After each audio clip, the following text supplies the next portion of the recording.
गुरुजी, काल देवीच्या समोर कुंकुमार्चनात ठेवलेला जो नारळ आहे ना प्रसादाचा, तो देता का मला? तो मला समीर अर्पिताला प्रसाद म्हणून द्यायचा आहे. नक्की द्या. देतो.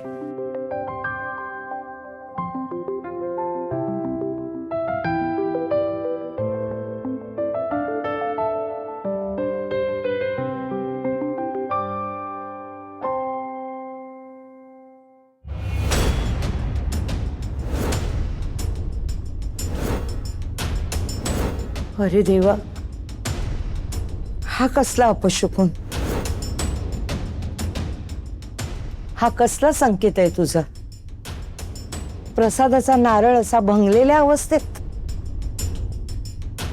तू नक्की काय सांगू पाहतेस आई?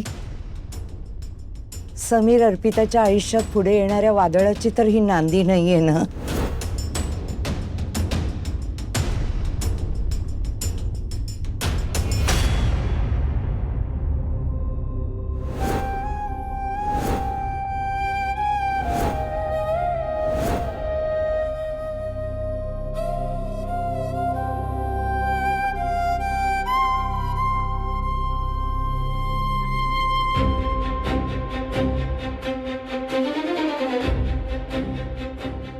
जी हे चांगलं लक्षण नाहीये हे समीर. पुढे घडणाऱ्या काहीतरी वाईट आजी, मी तुला विनंती करतो, आता थोड्या वेळात अर्पिता मॅडम इथे येणार आहेत. हे त्यांना कळता कामा नये प्लीज. पण आजी प्लीज. अरे पण समीर, आजी माझ्यासाठी. अगं आत्ताच त्या एवढ्या मोठ्या आजारपणातून उभ्या राहतात. देवीची सेवा पूर्ण झाल्यावर आता आपल्या आयुष्यात सगळं चांगलं होईल असं त्यांना वाटत होतं. मला त्यांचा हा विश्वास तोडायचा नाहीये. या सगळ्यातलं आपण त्यांना काही सांगायचं नाहीये.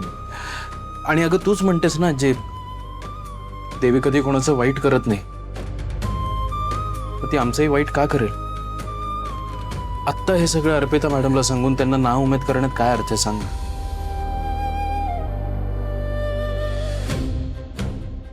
तुझं म्हणणं पटतंय मला. पण अर्पिता इथे आल्यानंतर नारळाबद्दल विचारेल. तिला काय सांगायचं मी?